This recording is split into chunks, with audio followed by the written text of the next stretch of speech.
Assalamualaikum, Annyeong Ayuhanas. Perkenalkan, saya Fatia Konita, seorang mahasiswa keperawatan.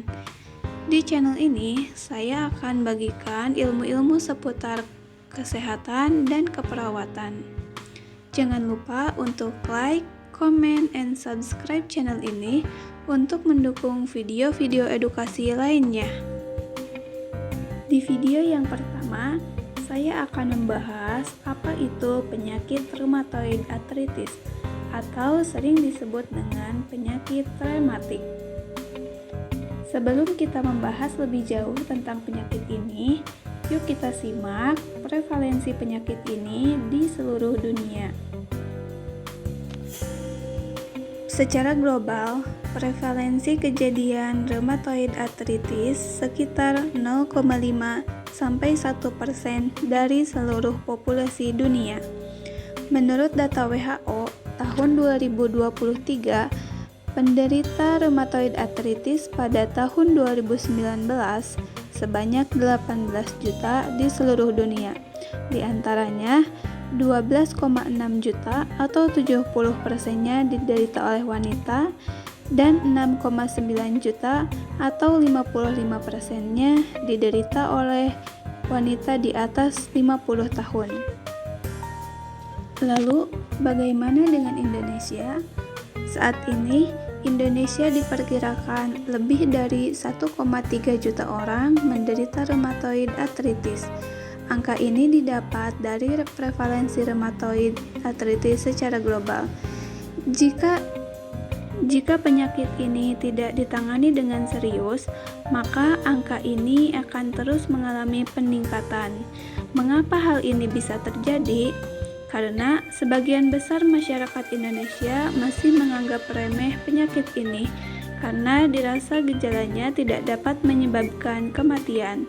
Padahal, rasa sakit yang ditimbulkan dapat menghambat atau mengganggu aktivitas sehari-hari. Oke, sekarang kita masuk ke pembahasan penyakit rheumatoid arthritis. Rheumatoid arthritis atau sering kita sebut dengan penyakit rematik merupakan penyakit autoimun kronis yang menyebabkan peradangan pada sendi, terutama pada lapisan sinovial yang melapisi sendi. Rheumatoid arthritis ditandai dengan sistem kekebalan tubuh yang secara keliru menyerang jaringan sendi yang sehat, yang akan menyebabkan peradangan, nyeri, pembengkakan, dan akhirnya merusak tulang dan tulang rawan di sekitar sendi. Inflamasi sistemik pada rheumatoid arthritis juga sering dikaitkan dengan komorbiditas pada ekstraartikular, termasuk penyakit kardiovaskular, sindrom metabolik, osteoporosis, interstitial lung disease, infeksi, keganasan, fatigue, depresi, dan disfungsi kognitif, sehingga dapat menekan morbiditas dan mortalitas pada rheumatoid arthritis.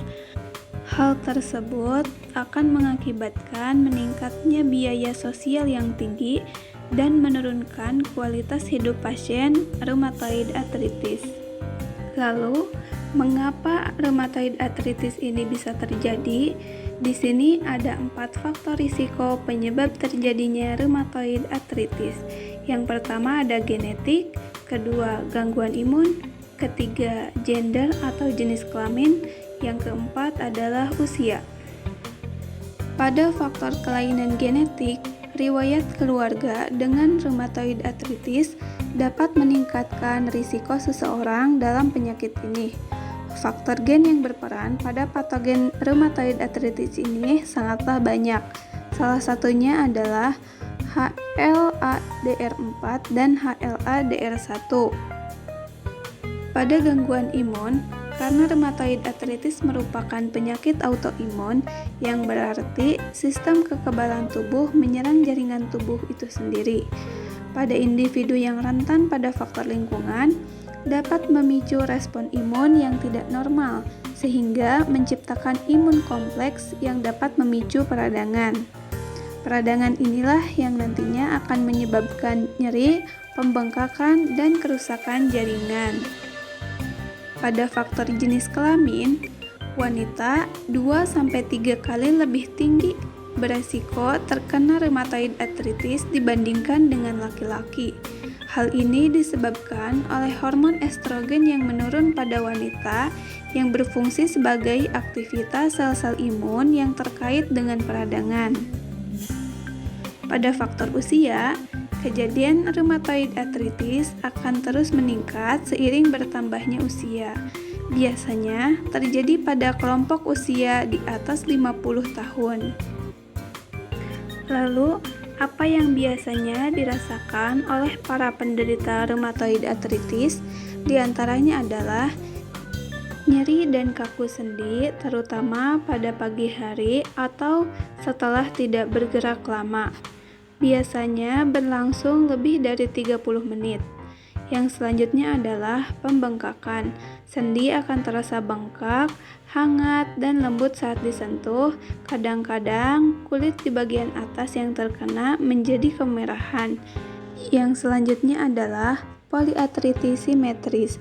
Biasanya mempengaruhi sendi di kedua sisi tubuh secara bersamaan, terutama sendi kecil seperti jari tangan, pergelangan tangan, dan kaki. Gejala lainnya yang mungkin muncul yaitu kelelahan, demam ringan, penurunan berat badan, dan anemia. Lalu, apa yang harus dilakukan untuk mengobati dan mencegah penyakit rheumatoid arthritis? Yang pertama adalah dengan obat-obatan yang sudah diresepkan oleh dokter, seperti golongan obat non-steroid anti-inflammatory drugs, disease-modifying anti-rheumatic drugs, atau obat anti-rematik pengubah penyakit, dan kortikosteroid untuk mengatasi peradangan pada kulit. Yang kedua adalah dengan perubahan gaya hidup, dengan cara berhenti merokok, manajemen berat badan, memanajemen stres, dan istirahat yang cukup, serta diet yang seimbang dengan mengonsumsi buah dan sayur. Jika tingkat keparahan rheumatoid arthritis tidak dapat diobati dengan obat-obatan yang sudah disebutkan dan gejalanya semakin parah, maka dapat dilakukan dengan prosedur pembedahan dengan indikasi yang jelas. Nah, sekarang kita masuk ke perawatan mandiri. Untuk perawatan mandiri di rumah, teman-teman sekalian dapat melakukan terapi kompres hangat dengan menggunakan jahe untuk meredakan gejala yang dialami. Di sini saya akan coba jelaskan langkah-langkah mengompres hangat dengan jahe.